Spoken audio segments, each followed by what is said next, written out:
شب قدر کی فضیلت، علامات، اس کے اعمال اور پانے کا طریقہ، آئیے مکمل واقعہ سماعت کرتے ہیں۔ رمضان المبارک کے آخری عشرے کو ہم اور آپ گزار رہے ہیں۔ آئیے شب قدر کب ہے، ان کو پانے اور اعمال کرنے کا طریقہ کیا ہے، سنتے ہیں۔ محترم ناظرین، آئیے شب قدر کی اہمیت، نشانیاں، اسے پانے کا طریقہ، اس کی دعاؤں اور عبادتوں کو جاننے کی کوشش کرتے ہیں۔ محترم ناظرین، ماہ مقدس رمضان المبارک کی راتوں میں سے ایک رات کو بے انتہا فضیلت اور خیر و برکت کا حامل قرار دیا گیا ہے۔ قرآن و احادیث میں متعدد مقامات پر اس مبارک رات کی بڑی اہمیت و فضیلت اور عظمت بیان ہوئی ہے۔ شب قدر کی فضیلت، اس کی عظمت کا اندازہ اسی بات سے لگایا جا سکتا ہے کہ اللہ تعالیٰ نے قرآن مجید کو اسی رات میں نازل فرمایا۔ قرآن مجید میں اللہ تعالیٰ نے اسے لیلۃ القدر کے نام سے پکارتے ہوئے 1000 مہینے سے زیادہ افضل قرار دیا۔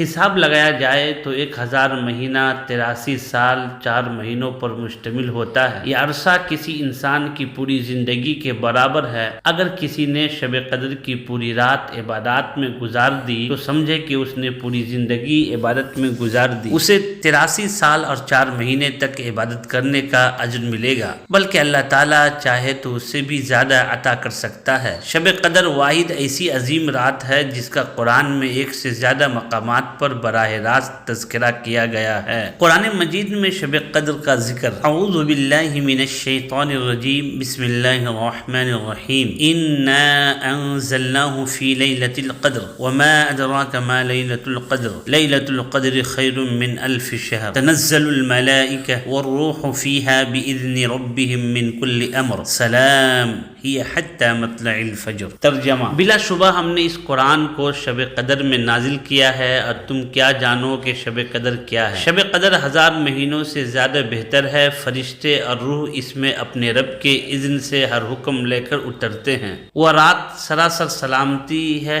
طلوع فجر تک۔ بے شک ہم نے اسے قرآن کریم ایک بڑی خیر و برکت والی رات میں نازل کیا ہے، کیونکہ ہم لوگوں کو متنبع کرنے کا ارادہ رکھتے ہیں۔ شہر رمضان الذی انزل فیہ القرآن، سورہ بقرہ۔ رمضان وہ مہینہ ہے جس میں قرآن نازل کیا گیا۔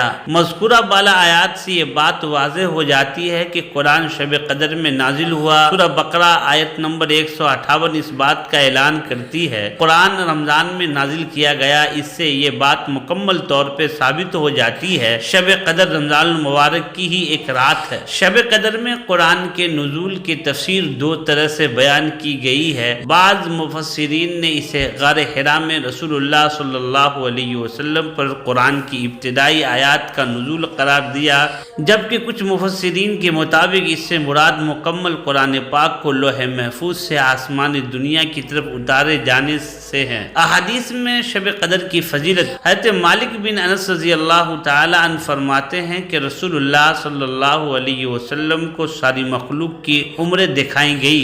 آپ صلی اللہ علیہ وسلم نے اپنی امت کی عمر سب سے چھوٹی پائی تو غمگین ہوئی کہ میرے امتی اپنے کم عمری کی وجہ سے پہلے کی امتوں کی جتنے نیک اعمال نہیں کر سکیں گے۔ چنانچہ اللہ تعالیٰ نے نبی کریم صلی اللہ علیہ وسلم کو شب قدر عطا فرمائی، جو دیگر امتوں کے 1000 مہینوں سے بہتر ہے۔ حضرت ابو ہریرہ رضی اللہ تعالی عنہ سے روایت ہے کہ رسول اللہ صلی اللہ علیہ وسلم نے ارشاد فرمایا، جس نے شب قدر میں حالت ایمان میں ثواب کی غرض سے قیام کیا، اس کے سابقہ گناہ بخش دیے جاتے ہیں، اور جس نے ایمان کی حالت میں ثواب کی غرض سے رمضان کے روزے رکھے، اس کے بھی سابقہ گناہ معاف کر دیے جاتے ہیں۔ حضرت عائشہ صدیقہ رضی اللہ تعالی عنہا سے مروی ہے کہ رسول اللہ صلی اللہ علیہ وسلم نے ارشاد فرمایا، شب قدر کو رمضان المبارک کے آخری عشرے کی طاق راتوں، اور ایک روایت میں ہے کہ رمضان کی آخری 7 طاق راتوں میں تلاش کیا کرو۔ حضرت عائشہ صدیقہ رضی اللہ تعالی عنہا فرماتی ہے کہ میں نے عرض کیا، یا رسول اللہ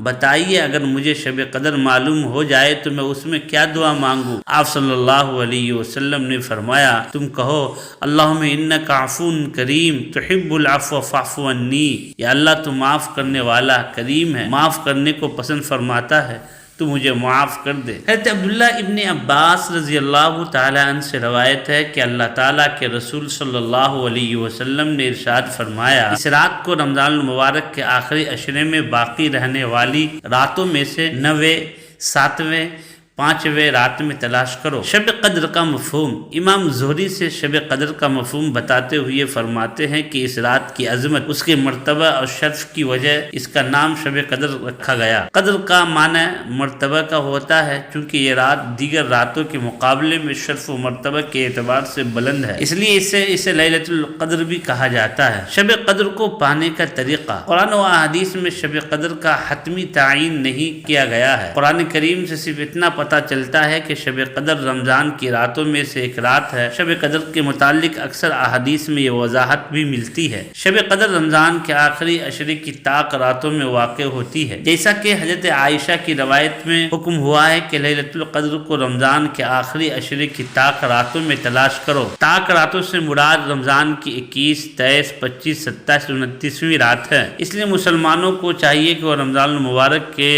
آخری عشرے کی طاق راتوں میں شب بیداری کرے، قیام اللیل، تلاوت اور ذکر و اذکار سمیت عبادات کا خاص اہتمام کرے۔ شب قدر کی دعا، حضرت عائشہ رضی اللہ تعالی عنہا سے مروی ہے کہ حدیث میں حضور اکرم صلی اللہ علیہ وسلم نے ارشاد فرمایا، جب شب قدر مل جائے تو یہ دعا پڑھو، اللہم انک عفو تحب العفو فاعف عنی، اے اللہ بے شک تو معاف فرمانے والا ہے، تو معاف کرنے کو پسند فرماتا ہے، پس میرے گناہوں کو معاف فرما دے۔ شب قدر کی عبادتیں اور اس کے اعمال، واضح رہے کہ شب قدر کے لیے کوئی مخصوص عبادت نہیں ہے، البتہ اس کے لیے شب بیداری کرتے وقت ہمیں زیادہ سے زیادہ نفلی عبادت کا اہتمام کرنا چاہیے۔ سب سے پہلے زیادہ سے زیادہ نفلی نماز پڑھے، صلاۃ التسبیح پڑھے، زیادہ سے زیادہ قرآن کی تلاوت کرے، کچھ وقت ذکر و اذکار اور استغفار میں گزارے، اس کے بعد رات کے آخری پہر میں پورے خشوع و خضوع کے ساتھ تہجد کا اہتمام کرے۔ روایات میں صلاۃ التسبیح کی بڑی فضیلت وارد ہوئی ہے،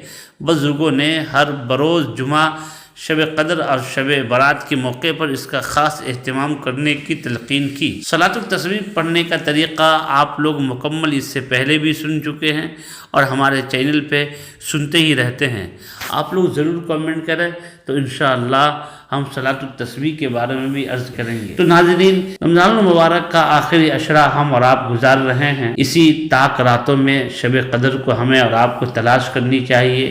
بہترین طریقہ ہے شب قدر پانے کا کہ آخری عشرے کا اعتکاف کریں۔ ظاہر سی بات ہے معتکف حضرات 24 گھنٹہ مسجد میں رہتے ہیں، مسجد سے باہر نہیں جاتے، اور اس رات جب ظاہر سی بات ہے 24 گھنٹہ آپ جب مسجد میں رہیں گے، آخری عشرہ مکمل گزاریں گے، تو مسجد میں سونا، پڑھنا، تلاوت کرنا ضرور آپ کو شب قدر نصیب ہوگی۔